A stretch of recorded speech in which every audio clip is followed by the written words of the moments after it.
Welcome to the EDZ Radio podcast.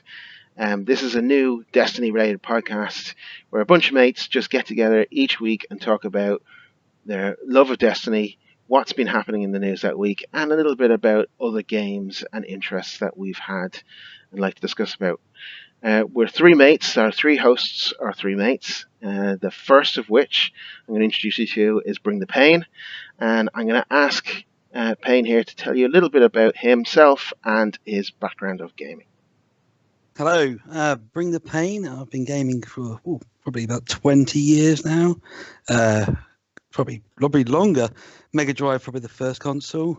I got steadily into it when Halo came out and fell in love with what Bungie does and the release of Destiny, and it was just game over for me from there on in. Oh yeah.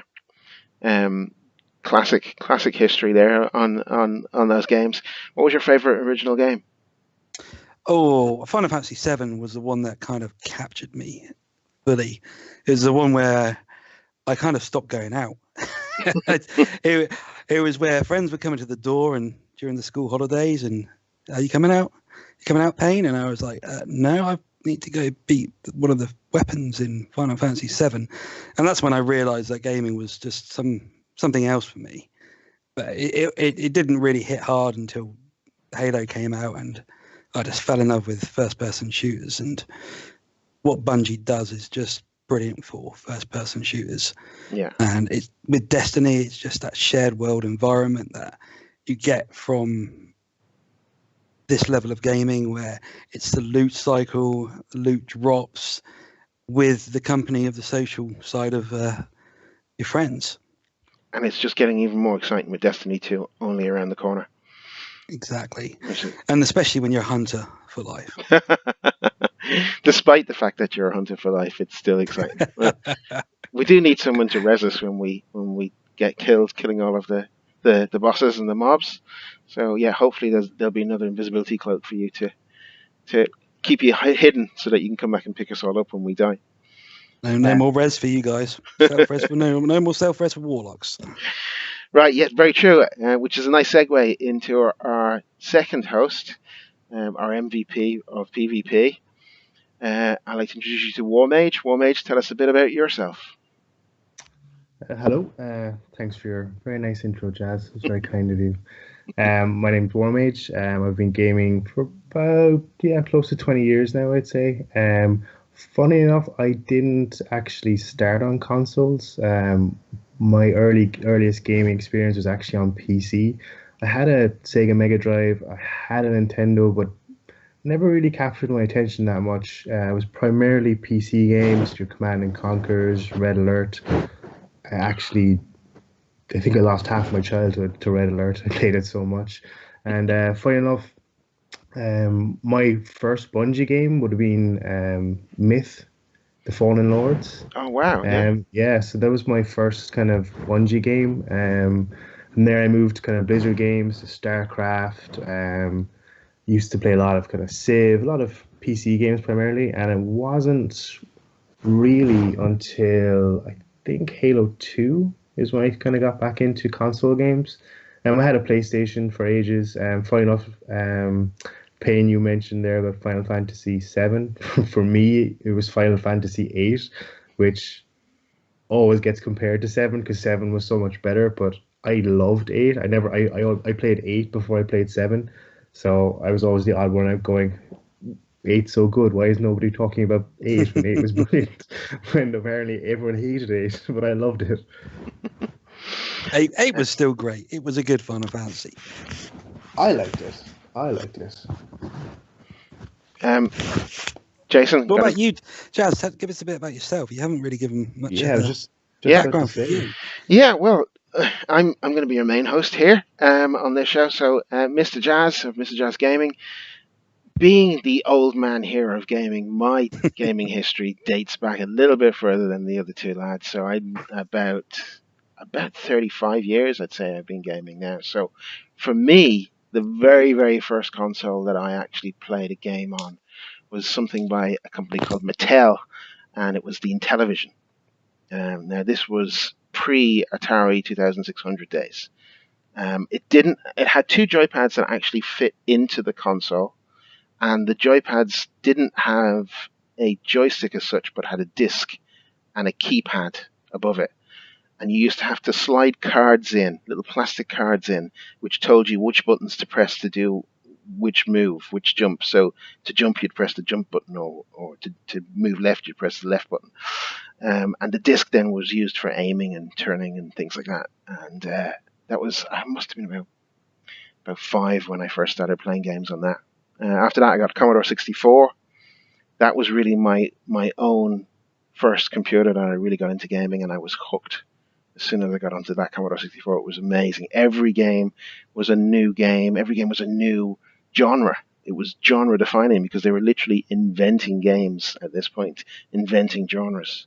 Went from there to the Amiga, from there to PC, and then through all of the 80s consoles, 90s consoles really. So things like the Super NES and the NES and the Sega Mega Drive, and even things like Panasonic. What was their one called? It was a CD. It was one of the first DVD games. Mega CD. Yeah, something like that, by Panasonic, and it had good graphics but nothing more. And then there was things like all of the Sega versus Nintendo days. I was in all of those. I think I was always more of a Nintendo fan than a Sega fan, to be honest with you. And then I was back in PC, and then Xbox. PlayStation never really grabbed me. I had got the PlayStation 1 and the PlayStation 2, but when the Xbox came out and it had that LAN capability, that really caught my attention. And I really loved that for it. So I've been playing Xbox pretty much since day one. And now I find myself kind of gravitating between Xbox and PC on a fairly regular basis, and only going to PlayStation for the PlayStation exclusives. Halo, like all of us, I think for all of us, just completely grabbed my attention the minute it arrived. I just thought it was amazing. And I was only thinking about this today when looking at Destiny 2. I still miss the group dynamics that you used to get in those original Halo games. When you'd have a few scrubs running with you, and then you'd have, all of these guys chatting and bantering with each other, and looking at you in awe when you walked into the room, and then getting maimed by the enemies. It just really kind of made that game so much more to me. It was so exciting, and every time you replayed a level, you didn't know what was going to happen with those guys as well as what was going to happen with the enemies, and I just thought that was brilliant. You do get the enemies fighting each other in Destiny, but you very rarely get squads of guys working with you, and I hope we get to see some of that in Destiny 2. This is a great week to start talking about Destiny 2. We've had the beta, and there was that one little glimpse in that first opening mission, which I just thought was brilliant.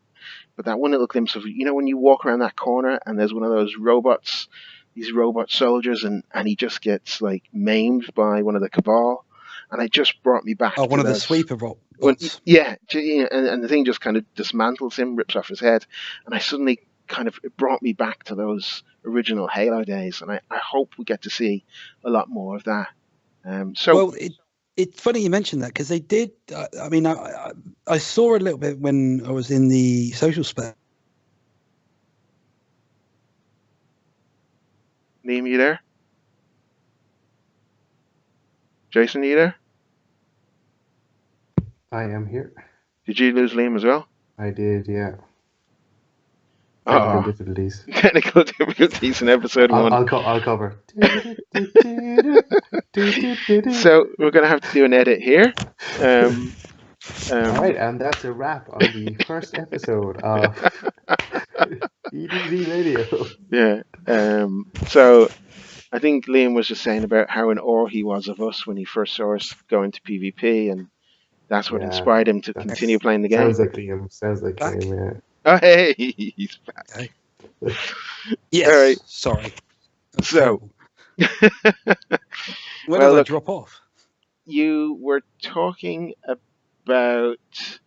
I just mentioned about the sweeper bots getting dismantled, and then you were coming in to talk about that.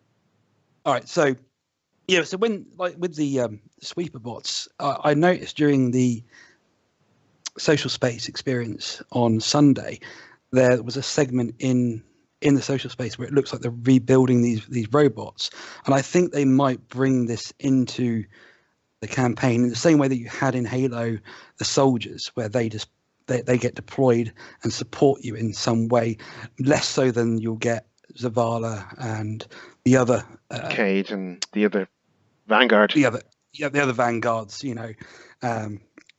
Zavora and Cade.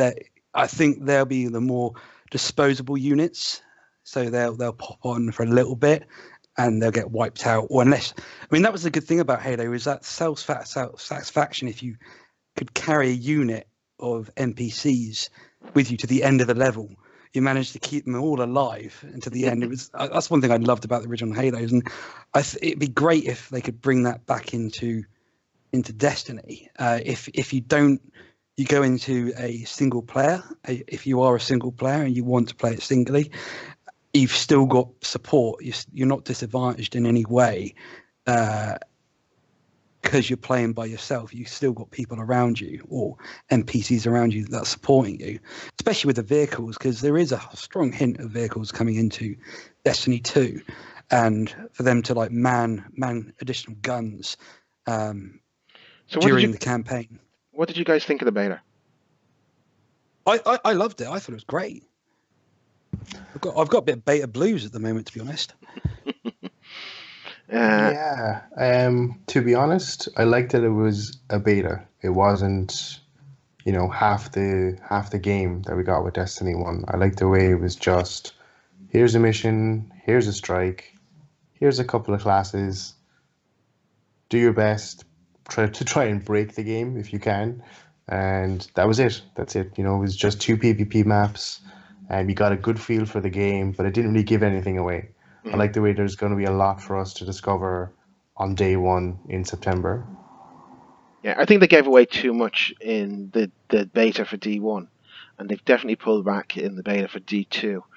I think it was really interesting. I think a lot of people are up in arms about different small things about it. The respawn rate of grenades, and how much power ammo they were getting in the PvE sections. And I just don't think these are things worth worrying about at this stage of a beta. It is just that, it's a beta.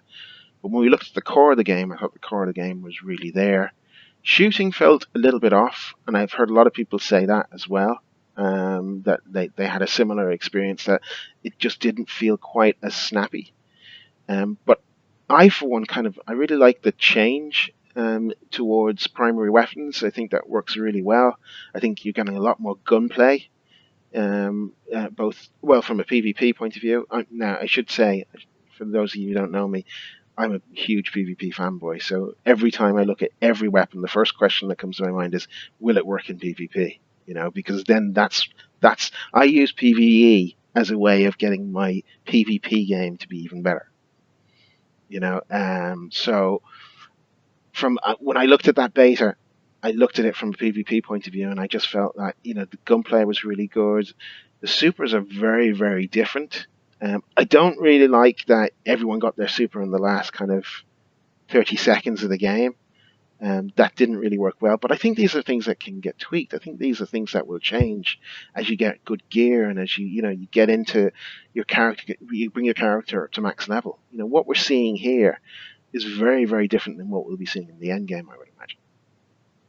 Yeah, with the aim, we haven't seen any end game content gear, which we've already seen glimpses of specs of it to increase recharge rates on certain abilities, so that's going to have significant amount of effect. So IGN and IGN First have been giving us some really great glimpses as to what we can expect when Destiny 2 arrives, and this week seemed to be a week they just kept on giving us new and interesting things. So during the week they gave us our first glimpse, or a really good close glimpse, at that Cold Heart trace rifle. Jay, what did you think of that? I was a little disappointed, to be honest. And let me tell you why, right? It's a new weapon type. And personally, this is just me speaking now, I would love to have discovered that day 1, going, hey, what's this? Holy hell, it's a brand new weapon type that they hadn't seen before, or they hadn't shown to us before. Nobody had seen it. So I was a little disappointed with that. Now I totally get why they did it. But as the weapon itself, I'm not too sure about it, Jazz. I'm not too sure about the benefits of it in PvP. If it was going to be power ammo, then I think it would be very, very good as a boss killer. But I think it's going to be elemental. I think, didn't they confirm that during the week? They did. They did. They confirmed. Yeah, John Wisniewski confirmed that it's a special. Well, not a special weapon now. It's a, what do they call them? The middle slot. The energy weapon. Energy weapon. Yeah.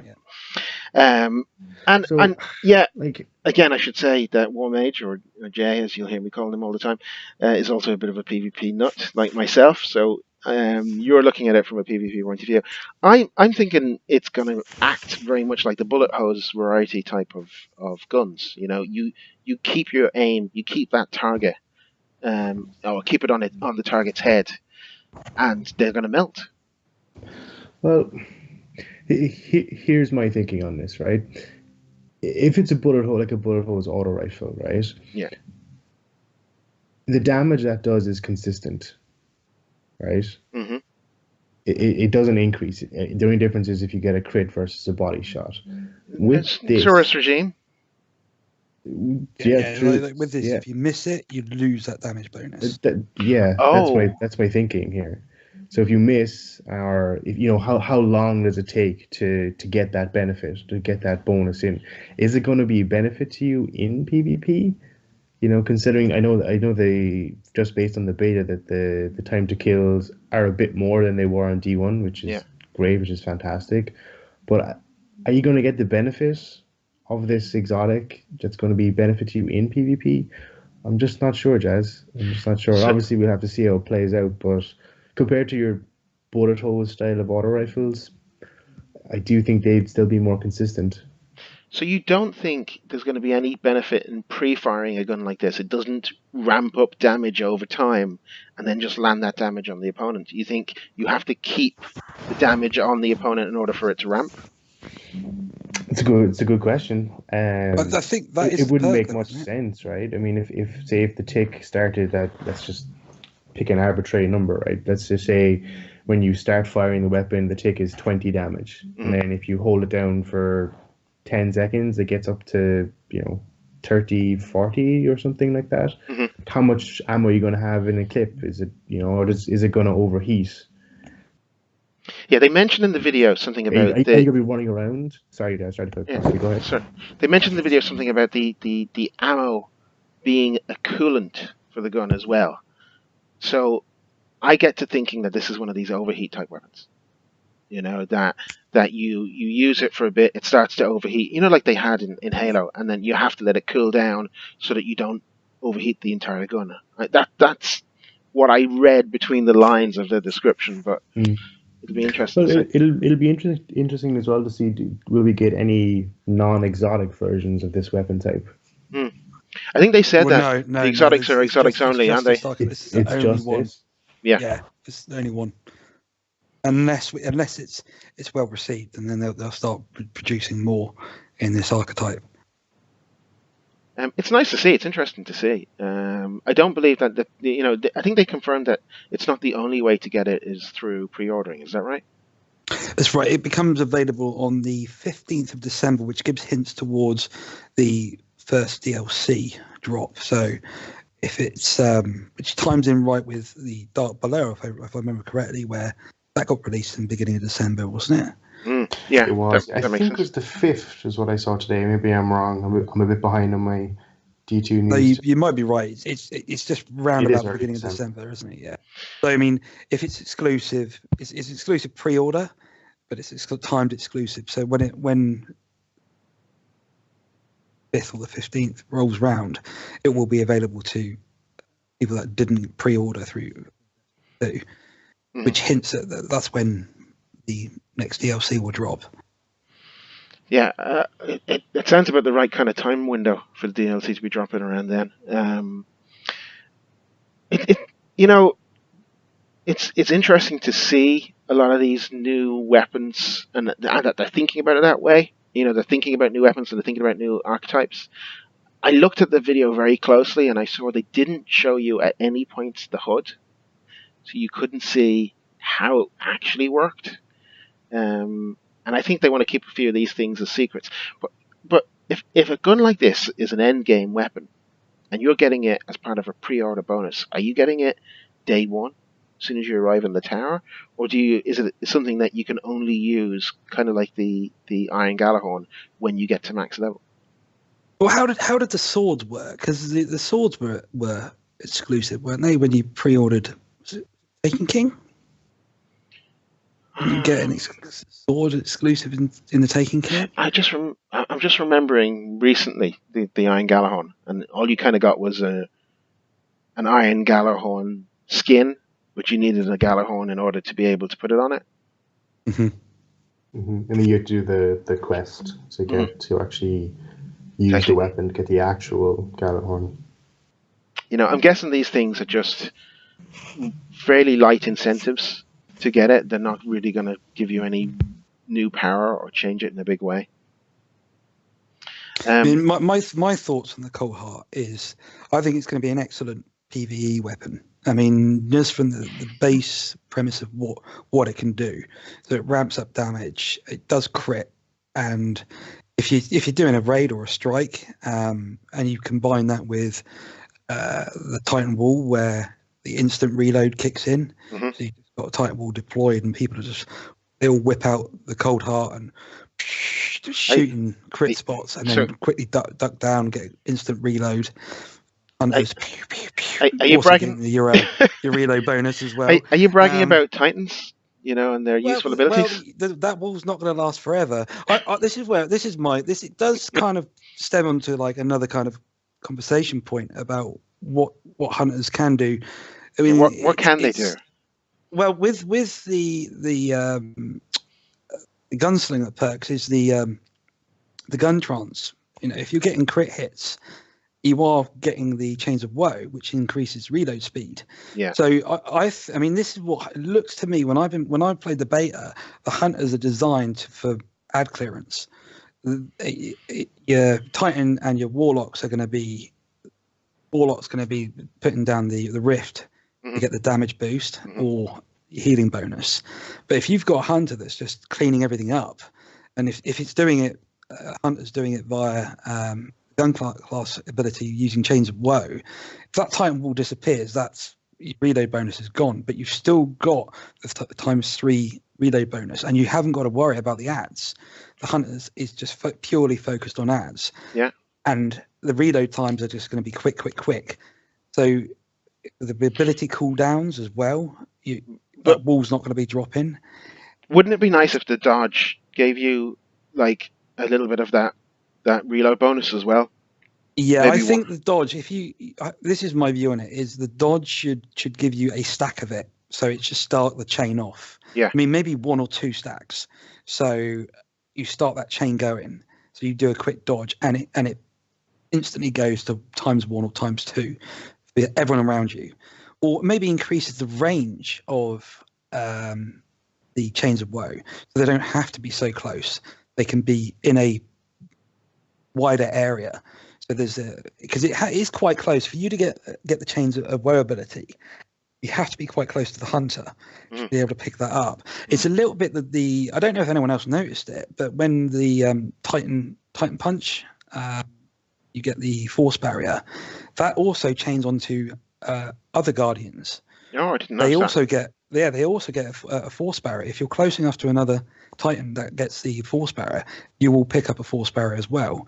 And working like that could, if you've got a Titan and a hunter and they're working together, add clearance, and maybe there'll be some class perks where armor perks where it helps cooldowns. If you get a kill, it helps cooldowns with other people around you. I mean, that's massive speculation, but that's what I would like to see is a fire team becoming a fire team in working together. All abilities chain off each other to become something awesome. So when you go into something like a heroic raid, a well-defined fire team can do it really well and efficiently. Like the way we used to chain supers. Yeah, like the way we were doing our orbs in Prison of Elders, but it'll be a little bit more complex than that because it requires kind of synergy between classes. So you can't get away with all one class. You have to have that balance of classes, and that promotes people using different classes. It's not that Titan Master Race or Warlock Master Race. It does. Everyone is their own individual strengths. And you won't end up in LFG sites where they're just saying no warlocks or no titans or just titans or we need titans. It would be a bit more balanced in a way. Yeah. Well, let's be real. It'll be no hunters. And what do you think? I don't know if you saw Patrick Casey put out a video there during the week where he said that pretty much the agility stat, which mobility is called now, isn't it? That it's useless. That all it does is increase your walking speed, and that you're better off having 0 level in it. Well, I when I was playing the beta and with my hunter, I found it quite useful for strafing. It does give you a little bit of an advantage on strafing because I noticed that some people were struggling to kind of track me when I was strafing. You're walking, you're aiming down sights, so you're strafing a little bit quicker. I did notice it when I was doing PvP with the Warlock. It seemed like I wasn't getting hit as much. Jay, you play with high mobility, don't you? Yeah, I usually go usually 9 on D1, and actually maybe it was just to your point earlier, Jazz, about D2 just not as crisp as D1 felt. They actually kind of lowered it down a small bit to 8, just to get used to it a bit more. It just felt a little bit off from what I usually play. But I usually play around 8 or 9. Yeah. I couldn't help but wonder if the changes to the gravity, not the gravity. I'm looking for the physics. The physics, putting the physics on a cloud server, did that have an impact on the snappiness of the gunplay? Is that why people just didn't feel like you were landing shots? It was in a beta. I mean, it's not. They've not put everything into it. They've still got a lot of resources to deploy for Destiny 2. So it's too early to make a judgment. I feel. I mean, and they've already said that. Like before the beta kind of release, they said that there are things that will not be the same in the release, and they admitted like power ammo is significantly increased already, and supers will be a lot more powerful in PvE, and abilities like grenades will be a lot more powerful in PvE. So they've already addressed issues before the beta. It's too hard to make that judgment call right now. I find, but it's just a beta. It's just to give you a feel for the game, not to judge the game on. Yeah, I agree. What did you think of the new survival mode? I don't know if for any of you that may have missed it, the new survival mode is like a variant of Trials, where instead of only having your 1 life and the ability for your teammates to res you, you have 8 lives as a team. So if you die, the team loses 1 of their lives, and the first team to remove all of the lives off the other team is the winner. If you kill the other team by removing all of their lives, you get 1 point. First team to 3 points wins it. I think it sounds like a nice middle ground between your standard game types, your standard zone control type game types, and your Trials. It's almost like a slightly softer version of Trials, and I couldn't help but wonder when seeing it, could this be the way that they might make Trials go? It's interesting. I do like the way that a lot of the game modes certainly force more cooperation. Oh, definitely. You can't just, especially now that it's 4v4, you can't just sit in the back and go for kills. Not like in the old days in Control, where you have one guy trying to capture all the flags and everyone else just running around killing each other. These game modes they force cooperation, which from my experience in Destiny 1, especially in PvP, I found most in trials. That's where you need cooperation. You need to be in sync with your team. It'll be interesting to see how it plays out when you're not in a group, if you're solo queuing. That's something I'm gonna withhold judgment on until I get a bit more experience with hands-on with Destiny 2. But I do have my concerns about that though. I'm with you on that. I'm a little concerned. Team firing was so strong. It was by far the most powerful weapon in your arsenal, was having a teammate shooting with you. I wonder about solo queuing. When you get 3 guys that just aren't playing ball with you and you don't have comms with them, how do what chance do you have against a team that have any kind of organization? I think it boils down to how the matchmaking's done. So if you go in as a group, I mean, the pool's going to be wider, and this is the problem with Destiny 1 at the moment, is the pool from the matchmaking small. So if you go solo queue, you're probably going to get matched with groups because that selection pool's small. On release of Destiny 2, it's going to have a wider selection pool. So if you start doing PvP at the beginning and you solo queue, I think you won't have a problem getting into other solo queues. I mean, like they had a mode, was it one of the Rumbles, where you can just solo queue? That's right. Rumble became solo queue only. Yes, solo queue only. So that's brilliant. If that they work it like that into Destiny 2, fantastic. It's what happens when the pool diminishes, and how, because otherwise matchmaking will suffer. That's the worry about it, because you're absolutely right. It's all about team shooting. If you run into an environment and there's 3 of you versus 2 of you, or 2 of you versus 1 person, the more likely you're going to win that encounter, unless you're super skilled. I mean, or you just flank them. You flank them quite well, and you keep using cover in an effective manner. It's a difficult balance to judge at this point, because we've only just seen it in a beta at the base level of what abilities can do. So I don't think we're going to see people carrying like we did in Destiny 1. I think it's going to be more team related. It's going to be harder for those people to do one-person carries, because if you've got a team against 1 person, you're going to have to be very, very skilled. Yeah, they get melted. 3 people down. They get melted. And because it took so long to get your health back, you're at such a disadvantage. It's so hard to... And because you don't have snipers, you can't lure somebody into a lane and just pick them off. Unless you happen to have heavy and you happen to have a fusion, which was just a little bit broken. But I kind of liked it. I hope they don't nerf it. But fusions were ridiculous. Like, they were just melting people. Yeah, and actually, just to add to that, the kind of lowering the importance of abilities, your grenades and your melees, that also does affect how people will play the game. You can no longer toss in a grenade, weaken a guy, and then take on his mate that's next to him. They just don't do as much damage, and you don't have them as often. Again, Liam, or Payne, as you said, it is a beta.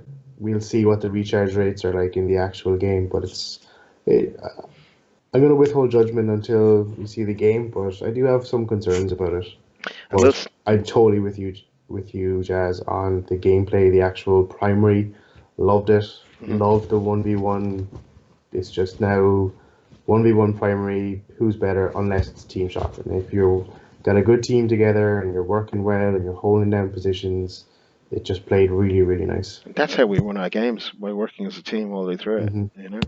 I thought the pulse grenades were excellent on the Titan. I really did. They were taking out 2 and 3 people. Maybe it was just that we were dealing with very, very new players and they just weren't used to seeing them. Maybe it was because everyone got so blinded by the lightning grenade meta that they didn't actually know what a pulse grenade was. But I was trying to pulse grenades on guys, and they were standing there in them and just getting melted.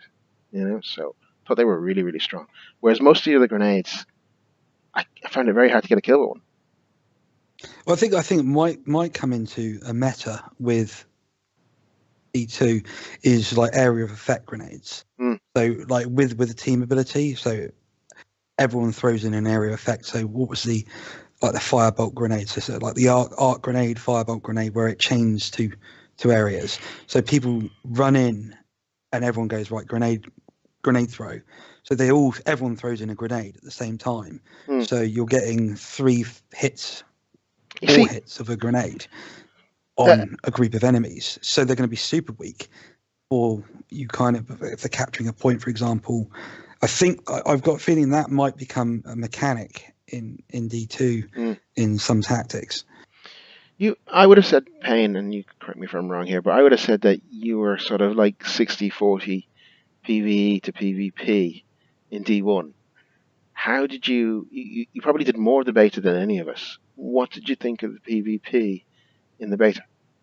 Well, I really got, I mean, I love beta in Destiny 1 PvP. I mean, I played it with you from day one, and I used to love running around with my hand cannon, not with a thorn, and I didn't have a Hawk Moon, but I just had, what was it, Devil You Don't? Devil You Don't, and Devil I You Know. love that hand cannon. It was great. It was perfect. It reminded me of the Halo 1 days with the HE pistol. I've always loved my precision shots, the DMRs, those kind of.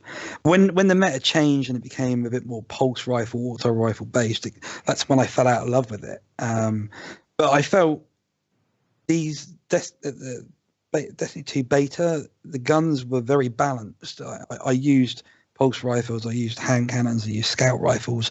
There wasn't any gun that felt, oh, this is the gun to be using. Now, we had a small selection of guns to be using, so it's hard to say what is good and what is bad, but it already feels a lot more balanced than what Destiny 2 did, where it became having a certain gun to use, and because of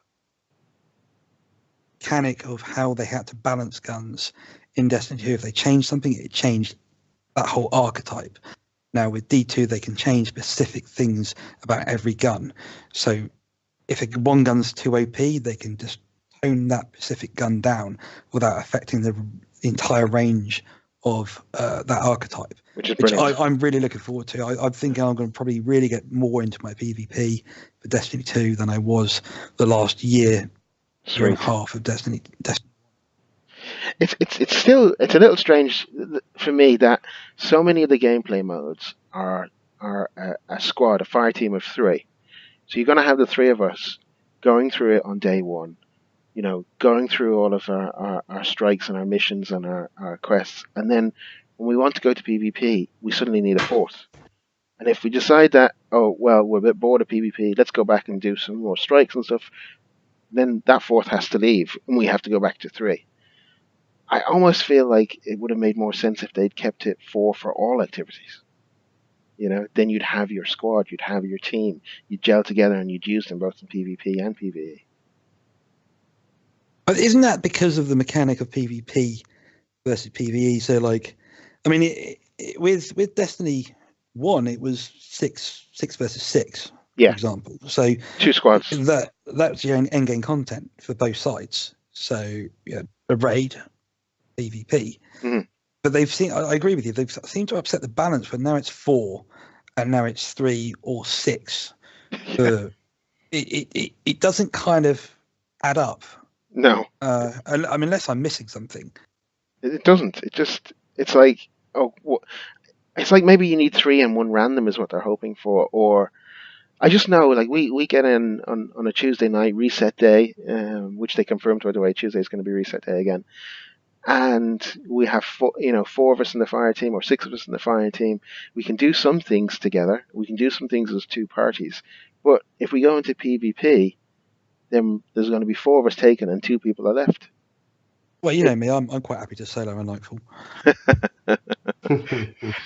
All right, like we've talked about PvP for about 30 minutes, right? And I know we love talking about PvP, so let's try and drag ourselves onto talking a little bit about PvE. Right? This week they talked about IGN again with their releases, talked about Nessus, and they showed us some examples of some of the content that we're going to be experiencing, things we're going to be looking for when we're doing our searches of the patrol areas and finding these lost sectors and the new public events and how they're going to work. What do you guys think about that? Well, I did I did the strike probably 20 plus times. And I probably annoyed a couple of people I was matchmaking with because I just went off and just explored around that area. And like, I don't know, you guys might not have seen it because I don't know how much of this strike you did, but there was that area where, you know, the man cannons. Yeah. There was one to the side, and it took you around like a circuit. And I learned that if you killed any of these enemies, I think these Vex were spawning, and then eventually a Minotaur would spawn, like a Storm Minotaur on each one. And I was like, there's something here. And I was like, there's something going on here. There is something. If you keep on doing it, unlock. I don't know if it's because I didn't have enough people with me, or it was just locked and you couldn't expand any more. It was right by where you could get into what is the suspected lost sector. I mean, I jumped up through there one time as well and got into that behind what they think is a lost sector. So it was cut down. But this, to me, when IGN did the reveal, this kind of got my heart pumping because it's that exploratory side of it all and finding all those like little things. The whole thing that happened in the Taken King when that got released, and there was that frenzy of just finding all this new stuff hidden away, tucked away, and just doing certain things to try and get like a chest open. You're poisoned and you've got to run back in a certain amount of time. I hope they've embraced that. I mean, that's what they got positive feedback from Taken King. So I've got a strong belief that you're going to see this like worldwide. You know, every map you go to, there's going to have a lot more of it, and there's going to be an incentive to do it. This is what excites me the most about it at this moment, is exploring all that. Well, they talked about these new chained missions, right, that are fully voiced, and you can just go from one mission to the next mission to the next mission and find out more about the story and more about the background of the characters. They talked about finding these lost sectors, finding the clue to where they might be, then having to search and find one, then work your way through an organic dungeon that feels a bit like a cave, and eventually leads you to a world boss which releases some new treasure. And the whole while that you're doing these things, there's these new types of public events that if you do exceptionally well on, can lead to an epic level public event with massive loot. And I was thinking to myself, this sounds almost Witcher-esque. Like there's going to be so many things that could be done when you go into a patrol space. Or do you think that's just wishful thinking?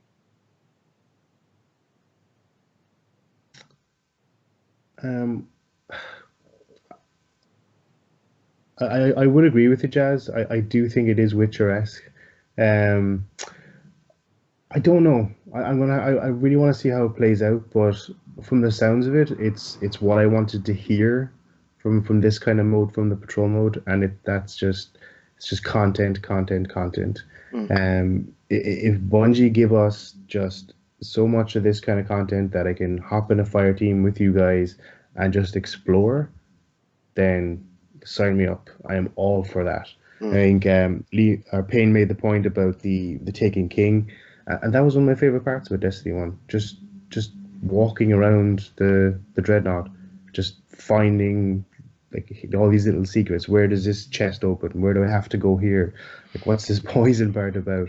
That was one of my favorite parts about the Taken King and Destiny 1 overall. So if they're giving us more of that kind of content, then I'm all for it. I think they do that, and they have that timed content like they had when Taken King came out, you know, with new weapons or new daily missions that release that lead to sections of the map that you can't get to, and new weapons that we could never get to before. That stuff was really exciting, and I think one of the things that I actually really did like about Rise of Iron was that quest for the exotic auto rifle. And the amount of steps that you had to go through to do that. You can combine that with all of these things, there could be just so much content here. Oh, the Pogs rifle. Yeah. Outbreak Prime. Outbreak Prime, sorry. Yeah. Yes, that was. I mean, it's like when that got released that day. It was just the community was just it was a buzz. It was like Black Spindle, Yeah. but it just expanded. Everyone wanted to do the raid. It was such a good community experience, and you jump on into a raid with people, just to help out. You've done it. You're in the tower. Someone sends you a message, and you're like, "Yeah, I don't mind helping you out. It's a good quest, and it's a good feeling when you've been involved in a community like Destiny does, that you help people and they help you."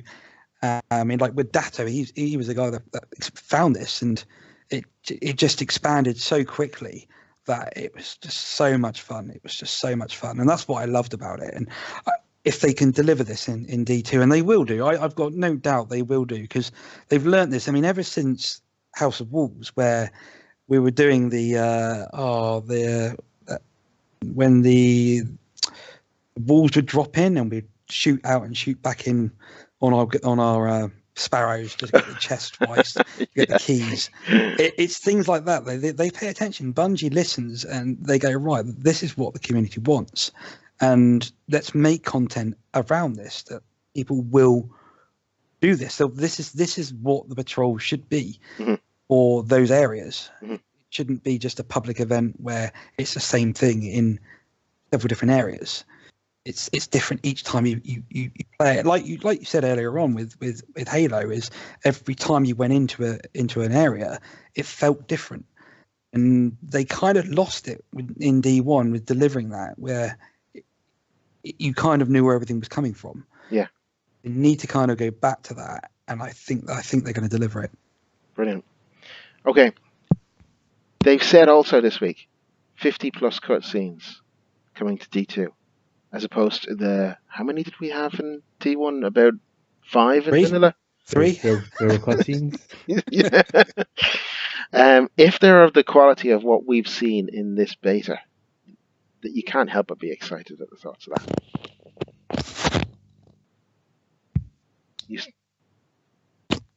You lose you there, Liam? Well, it depends. I don't know. Yeah. It depends. Yes, it depends if it has failsafe in. Because if it has failsafe in, I'm already annoyed. I mean, I did the strike 20 times, and having a little Moni Valley girl that, oh my god, are you really going to do that? It just got a little bit annoying after a time. It was just. That's only because you never saw failsafe. Sorry. That's only because you never saw failsafe. If failsafe. Yeah, well, you don't really know what I mean, failsafe. Well, failsafe is the AI of the crash ship on Nessus. That's true. Yeah. Colony ship. So it's gone a bit loopy over the years. But I don't know if that dialogue is. If I don't want that all the time. If it's just Nessus, yeah, then I probably could deal with it. But if it's going to be everywhere I go and it's the same kind of that annoying dialogue, it's almost like Shaxx, where it's great hearing him scream, like it's amazing. Like he was going nuts when you're playing PvP. After playing that for a year and he's still doing that, is that still going to be entertaining, or are you going to go, shut up, Shaxx, let me get on and get on with my game? I will not have you insult Lord Shaxx. I will not have it. No, it never gets old. Never gets old. You just don't hear him praise you that much, Payne. That's your problem.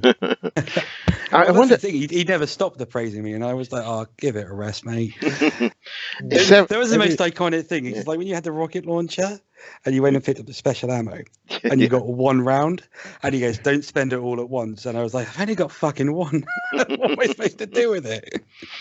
I want to see somebody get a 7th column in D2. I think that's going to be a little bit harder. I wonder will they even have it in there. I did see. Well, they've got out of medals. Wipe out an entire team. He does go. Could you? They didn't line up fast enough for you. Yes. But I wonder is there something for killing 5 Guardians? Out of a 4 Guardian team. Anyway, look, we're getting back onto PvP. But I suppose while we're digressing into PvP, there was one other topic that came up this week when we were, as a group, looking at Dr. Lupo's setup.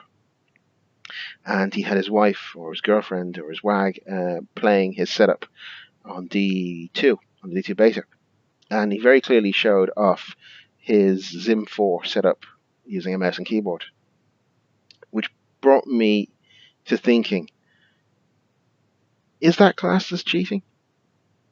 You know, is it, if you're doing it in a PvE stance, is it breaking the game? If you're doing it in a PvP stance, is it giving you an unfair advantage?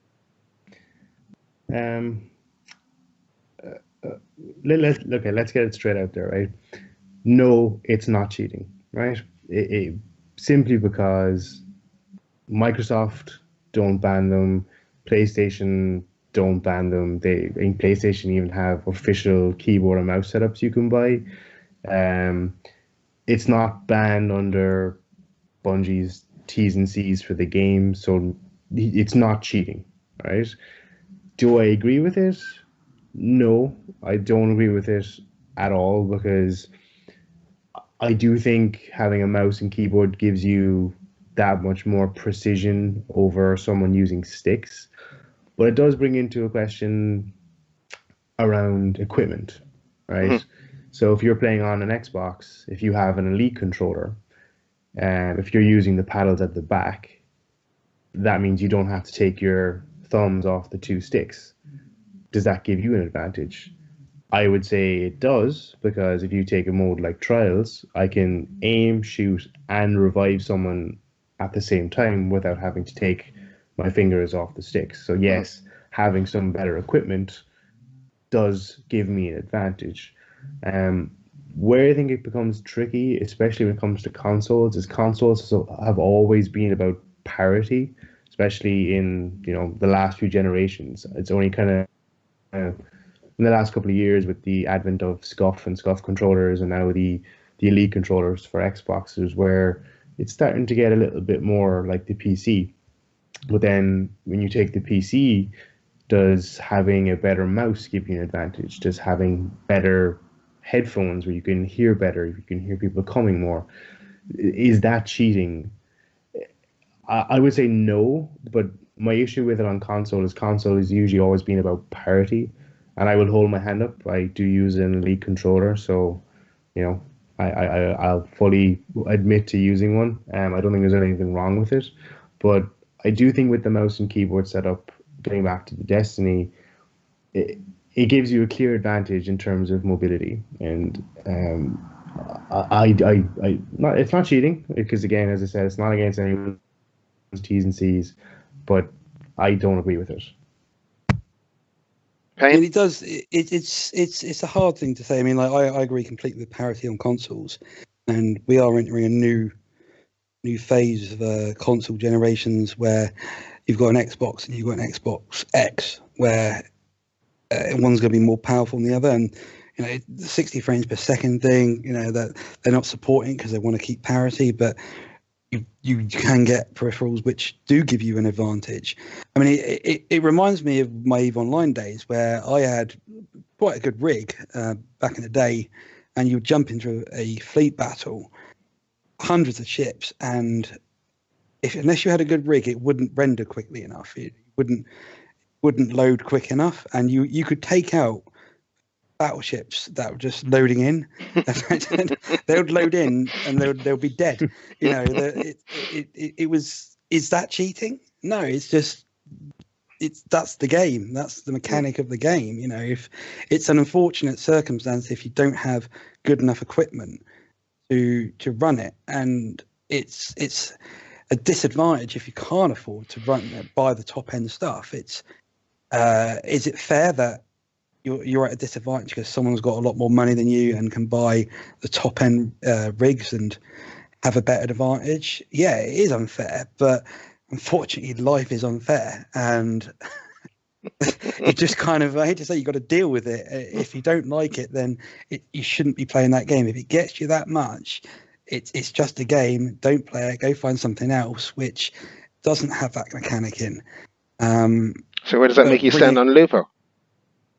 Well, with the Zim thing, I mean, it's a weird thing because it's designed for consoles. So it's like we had that discussion a while ago about if you've got that aimbot working in your favour, the or auto the assist aiming in the console. So if you were playing on PC and manipulated the console, the PC to think you were using controller, most people say that you'll be at a disadvantage because getting that snap feature and it's throwing you're off your mouse game. Yeah. Where you're better off not having that on. So it's hard thing to say, really. I mean, if it works for you and you think it's effective, great. I mean, I think working with my Elite controller is perfectly fine. I've never really had a massive problem. I've never really encountered them going, oh, they're using a keyboard and mouse. It's on a console. I've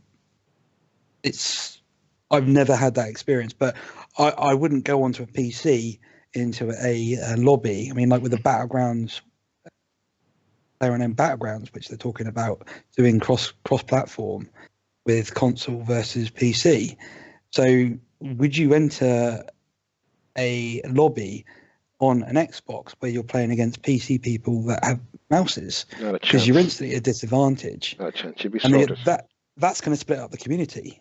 Yeah. Because the lobbies are going to be divided from that. Yeah. It's you've got to carefully manage it. Yeah. I agree. I'd love to try it and see what it's like, but for me, I want to play on a mouse and keyboard, but I want to do it on a PC. I want all those sexy graphics, and I want to see, I want to see that whole experience. And I don't mind being on a level playing field with everybody else. It really doesn't bother me. It actually does bug me. I kind of feel like it should be Microsoft just give full support to mice and keyboards on the Xbox. Sony just give full support to mice and keyboards on the Xbox. Let everybody use it. Take the Zim equation out of it, so you can choose. If you choose you want to use a joypad, fine, go use a joypad. You want to use a mouse and keyboard, go use a mouse and keyboard. Don't have it just for some people and not for others, because that's when it creates that imbalance. Mm-hmm. Okay. Yeah, it shouldn't give you an advantage, though. You don't think it should? Go either side. No, what I mean is, I totally agree, either make it full support or no support, but if they do go full support, using one or the other shouldn't give you advantage over someone else. Yeah. That would be my caveat to it. Yeah. Okay. PC specs got released today. Good to see. Not too high either, by the sounds of it. I think they're probably on a par with what we've seen from the likes of Overwatch or the likes of Doom, so anyone with a reasonably decent rig should be in a good place. I can't wait for this beta to come out on the PC and see what the game looks like on ultra settings if what we've seen so far is only on medium settings.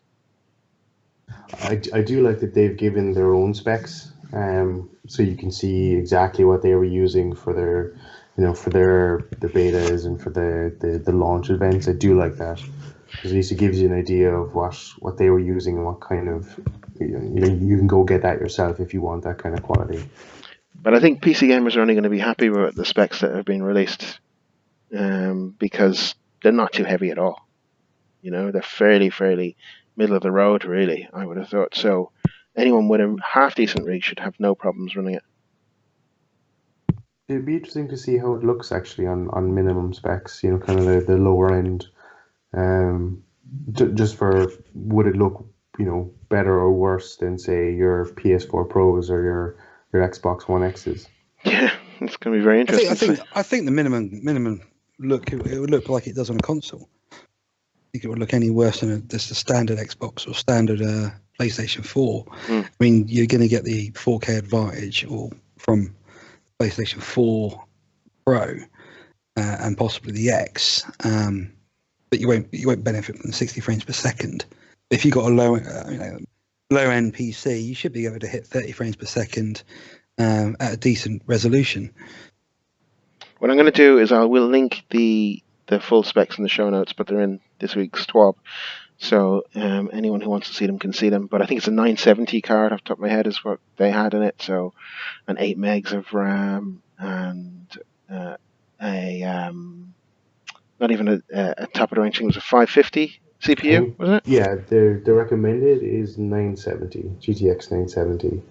I think They're saying the minimum is, let me see, I'll just have it up here, is a GTX 660. I mean, I think everyone's going to have it. I've got old. My computer before this computer had that kind of spec. So I can't really see that being an issue for most PC heads. So that's going to be interesting. So look, I think we've been talking now for bones of an hour, so it's probably good enough time to wrap it up. Let's start with you, Payne. Where can we find you? I'm on Twitter at Bring, that's Bring with a 1 and space Dapane, Dapain, and also on YouTube for the same name, Bring Dapane with a 1. And as for you, Warmage, where can we find you? Right now you could find me on YouTube. It'll be under Warmage Gaming, and it'll be the same on Twitter. And finally, myself, Mr. Jazz Gaming. You're probably listening to this on my channel, but you can find me at Mr. Jazz Gaming on YouTube or Mr. Jazz Games on Twitter. Somebody else has already taken gaming, and I think he does restaurant reviews, by the looks of it. And yes, I'm a big follower of these reviews. And he's the one you want to be following. He's the real one. Yeah, he's the real deal. And you, if you have any questions for us, you can find us on Twitter or on YouTube, or leave a message, and we'll try and answer them next week. Thanks, guys, and looking forward to the next chat. Thanks, guys. Talk to you soon. Cheers, fellas.